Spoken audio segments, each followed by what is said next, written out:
जिले में शांतिपूर्ण और निष्पक्ष चुनाव कराने को लेकर जिला प्रशासन एकदम कटिबद्ध है। दूसरे चरण में मुजफ्फरपुर जिले के 5 विधानसभा क्षेत्रों में होने वाले चुनाव में नाम वापसी के बाद कुल 95 प्रत्याशी मैदान में रह गए हैं। डीएम संघ जिला निर्वाचन पदाधिकारी चंद्रशेखर सिंह ने बताया कि मीनापुर से 20, कांटी से 22, बरुराज से 14, पारू से 19 और साहेबगंज विधानसभा क्षेत्र से 20 उम्मीदवार चुनाव मैदान में हैं। उन्होंने कहा कि चुनाव के दौरान किसी तरह की गड़बड़ी नहीं होने दिया जाएगा। हम लोगों के यहाँ जो प्रथम चरण का चुनाव है और राज्य का जो द्वितीय चरण का है, तो उसके नाम वापसी की अंतिम तिथि आज थी 5 विधानसभा क्षेत्रों में। तो उसके अनुरूप हम लोगों ने आज आयोग के निर्देशानुसार एक प्रेस कॉन्फ्रेंस आहूत की है। इसमें कुल 5 विधानसभा क्षेत्रों में मिलाकर के कुल 105 कैंडिडेट जो हैं वो अपना नॉमिनेशन फाइल किए थे। जो स्क्रूटनी हुई बीच में, उसमें 7 लोगों का आवेदन जो है वो अस्वीकृत हुआ विभिन्न कारणों से, विभिन्न कमियों के कारण, और उनको बाकायदा नोटिस दिया गया और नोटिस का कंप्लायंस सही ढंग से नहीं हो पाया, तो रीजन आर्डर पास करते हुए अस्वीकृत किया गया है 7 लोगों का। बाकी आज नाम वापसी की जो अंतिम तिथि थी, तो इसमें 3 अभ्यर्थियों ने नाम वापस लिया है, 2 बरुराज में और 1 साहेबगंज में। इस प्रकार से अभी निर्वाचन लड़ने वाले जो विद्यमान अभ्यर्थी हैं वो 95 हैं, 95 रह गए हैं, और 105 लोगों ने नामांकन किया था, लेकिन 95 हैं जो कि निर्वाचन लड़ेंगे।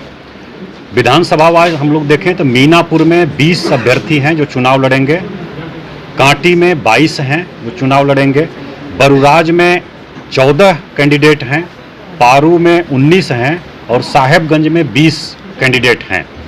और इस प्रकार हम लोगों को बरुराज को छोड़ करके शेष 4 विधानसभा में 2 बैलेट यूनिट का इस्तेमाल करना पड़ेगा।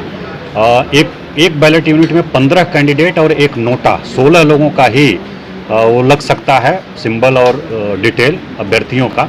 तो बाकी 4 में हमारे यहाँ 16 से अधिक कैंडिडेट हैं, इसलिए वहाँ 2 बैलेट यूनिट का इस्तेमाल होगा। उसका हम लोगों ने ट्रेनिंग भी लोगों को दिया है अपने कर्मियों को, और उसका हम लोग बैलेट यूनिट की व्यवस्था भी कर रहे हैं ससमय। तो हम लोगों के तरफ से आज के लिए इतना ही है। और विधानसभा चुनाव के दौरान जिले के सभी बूथों पर सेंट्रल फोर्स की तैनाती रहेगी। इस बात की जानकारी देते हुए सोमवार को आयोजित प्रेस वार्ता में जिला निर्वाचन पदाधिकारी के साथ उपस्थित एसएसपी जयंतकांत ने बताया कि नक्सल प्रभावित क्षेत्रों में विशेष तैयारी रहेगी। इस क्षेत्र में सुबह 7 बजे से शाम 4 बजे तक ही वोट डाले जाएंगे। सेंट्रल फोर्सेस का डिप्लॉयमेंट रहेगा। इसमें जो नक्सल बूथ हैं वहाँ पर ज़्यादा अरेंजमेंट किया गया है, और इसके अलावा जो सेंसिटिव, जो क्रिटिकल बूथ्स हैं और जनरल बूथ्स हैं वहाँ पर भी मैं एकदम क्लियर कर दे रहा हूँ, उन बूथों पर भी इलेक्शन कमीशन ऑफ इंडिया के आदेशानुसार वहाँ पर भी पैरामिलिट्री का बल ही प्रयोग होगा। चुनावी का जो टाइमिंग है चुनाव का, वो नक्सल प्रभावित क्षेत्रों में जो है चुनाव का जो समय है वो 4 बजे तक का 4 बजे तक का ही जो है रखा गया है, और 7 बजे से 4 बजे तक का 2 घंटे पूर्व बाकी जो जगह हैं वहाँ पर जो है उसका चुनाव 6 बजे तक के होगा। तिरहुत शिक्षक और स्नातक निर्वाचन क्षेत्र का चुनाव 22 तारीख को होने वाले हैं। इसकी सभी प्रशासनिक तैयारी पूरी कर ली गई है। प्रत्याशी भी अंतिम समय में जोर आजमाइश करने में लगे हुए हैं। तिरहुत स्नातक निर्वाचन क्षेत्र के निर्दलीय उम्मीदवार अनिल कुमार सिंह ने कहा कि आज तक स्नातकों की समस्या को किसी विधान पार्षदों ने सदन में नहीं रखा। सोमवार को अपने प्रेस वार्ता में अनिल सिंह ने कहा कि विजयी होने पर बेरोजगारों को नौकरी दिलाने और विश्वविद्यालयों को एकेडमिक कैलेंडर ठीक कराना उनकी प्राथमिकताओं में होगी। मेरा मैनिफेस्टो है सबसे पहला कि विश्वविद्यालय में एकेडमिक कैलेंडर को ठीक करना, पढ़ाई ठीक से हो, परीक्षा समय पर हो और रिजल्ट समय पर घोषित किया जाए, बच्चों को परेशान न होना पड़े। उसके बाद स्नातक जो बेरोजगार हैं उनको बेरोजगारी भत्ता देने का की लड़ाई लड़ी जाएगी, और जो उनका एक सूची बनाया जाएगा कौन कौन स्नातक क्या क्या पढ़ करके बेरोजगार हैं, उन लोगों को उस दिशा में, जिस विषय में हैं उसमें उनको नौकरी दिलाने की लड़ाई लड़ी जाएगी। और जब तक उनका नौकरी नहीं होता है तब तक उनको बेरोजगारी भत्ता पेंशन दिलाने की बात होगी। शिक्षकों की, नियोजित शिक्षकों की जो समस्या है, वित्त रहित शिक्षकों की जो समस्या है, इन सारी समस्याओं को संकलित कर उनके लिए लड़ाई लड़ा जाएगा।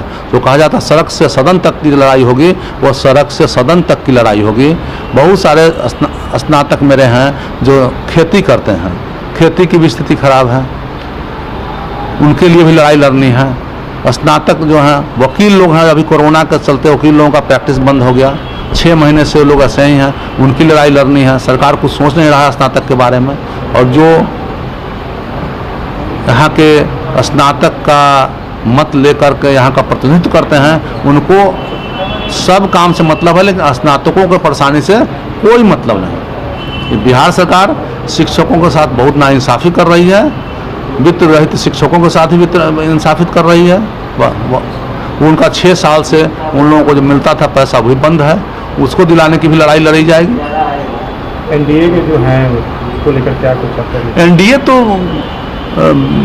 एक तरह से बुझिए तो शिक्षकों को और वित्त रहित शिक्षकों को, ये जो हमारे नियोजित शिक्षक हैं, सबों को बंधुआ मजदूर समझती है। जो भी काम कराना शिक्षकों से कराते हैं, लेकिन उनका मजदूरी उनको नहीं मिलेगा। समान काम समान वेतन की लड़ाई लोग बरसों से लड़ रहे हैं, लेकिन कुछ नहीं उसके हो रहा है उस काम में। एनडीए सरकार तो बिल्कुल फेल है इस मामले में। न विश्वविद्यालय में शिक्षक हैं, न पढ़ाई समय पर शिक्षकों की बहाली नहीं हो रही है।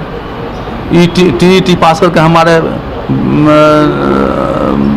भाई बैठे हुए हैं जो उनको नौकरी नहीं मिल रही है। अब टीईटी जो पहले से पास हैं, एसटीटी पहले से पास हैं, उनको नौकरी नहीं, फिर से परीक्षा लिया जा रहा है। एक अप्लाई करने के लिए पूरे बिहार में घूम कर अप्लाई करना पड़ रहा है। एक एक आदमी को 40,000 50,000 रुपया उनको लग रहा है अप्लाई करने में, जबकि ऑनलाइन का ज़माना है, एक जगह बैठ कर अप्लाई हो सकता है कहीं के लिए। आपको अगर मौका मिलता है तो सब पूरा करें। हमको मौका मिले तो सारी बातों के लिए मैं लड़ाई लड़ूंगा। मैं इसी के लिए आया हूँ, शिक्षकों के मान सम्मान।